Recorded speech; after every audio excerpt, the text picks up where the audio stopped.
there, and as I said, this is USBBF, that's what we do for. We try to bridge the gap between the opportunities, and we need to make it happen. And the purpose of the seminar is just not to listen and then stay so somebody else is going to do it for you. So today we have the Consul General of Bangladesh here. He's one of our very close friends, helping us in all sites which we need. And the purpose is also that we don't want to miss the flight. We want to take the opportunity. Like he said about the UTF project, I never thought about it that it was feasible or it can be done. But somebody will do it and make money out of it. And we'll still be thinking, then let's go to the next seminar and think how we can make money. And the boat is going to pass on. I have the next speaker. We have Mr. Sayyid Umar Farooq. He's also a very, very dynamic person. Thank you, Mr. Marine Khan, for all his input and especially what he has given us knowledge. And we don't want to miss the opportunity. In introducing Mr. Sayyid Umar Farooq, he's a real estate developer.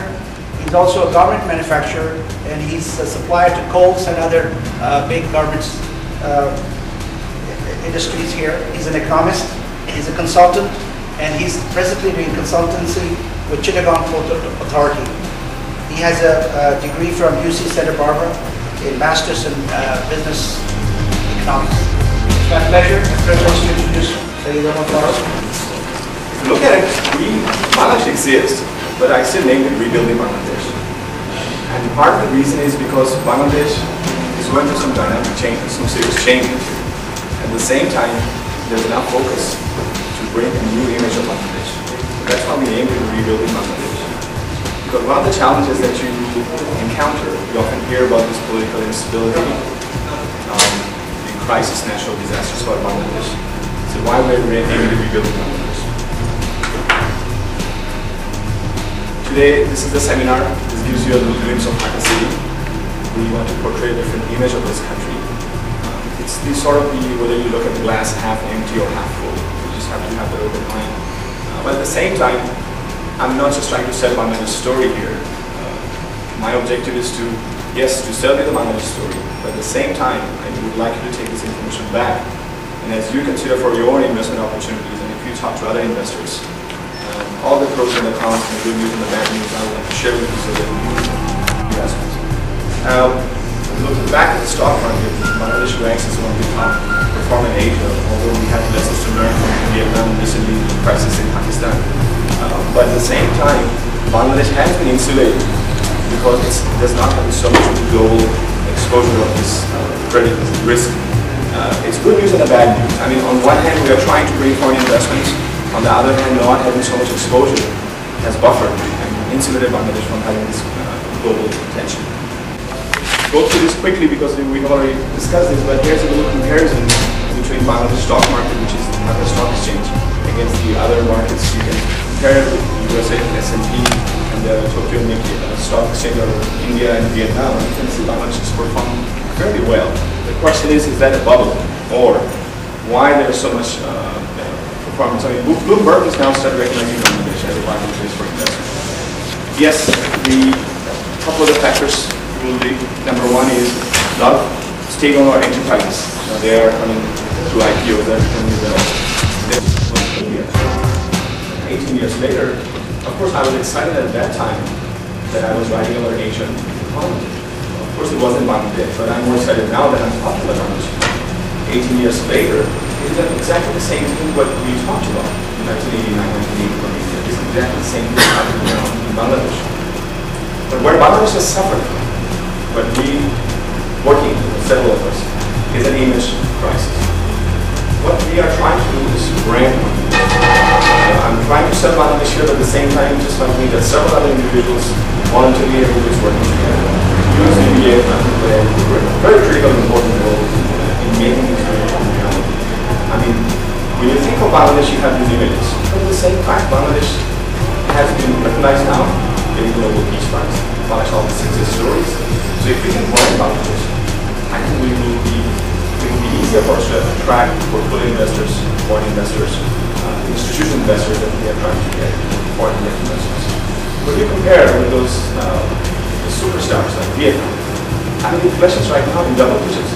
It's in 25%. You look at Sri Lanka, when they did the rating, they got the plus rating. Of course, Bangladesh was afraid to have a rating at that point. Hardly any government didn't want to, World Bank didn't want to at that time. But those countries running double-digit inflation. Yes, inflation is a factor in Bangladesh. We have to watch out for the indexes. It's at a single digit, but still better managed. Now, going back, I'm going to talk a little bit about real estate now. So coming to that, this is a picture of Dhaka city. It's not very clear, but you get an image. Many of you have been there, many of you haven't been there recently. But if you go back to the numbers in Dhaka city, I have gathered some information from UN and the CBD, which is Center for Policy Dialogue, which is on the think tank in Bangladesh. It is, as you know, most densely populated people, even though we have been very successful in controlling population growth rate, but still is 1.6% per year. And there's a rapid urbanization, a lot of migrations from the rural area into the city area. And at the rate right now, 25% of people in Bangladesh live in the urban areas. If the trend continues, and as you know, the 19 million people are looking for shelter by year 2020.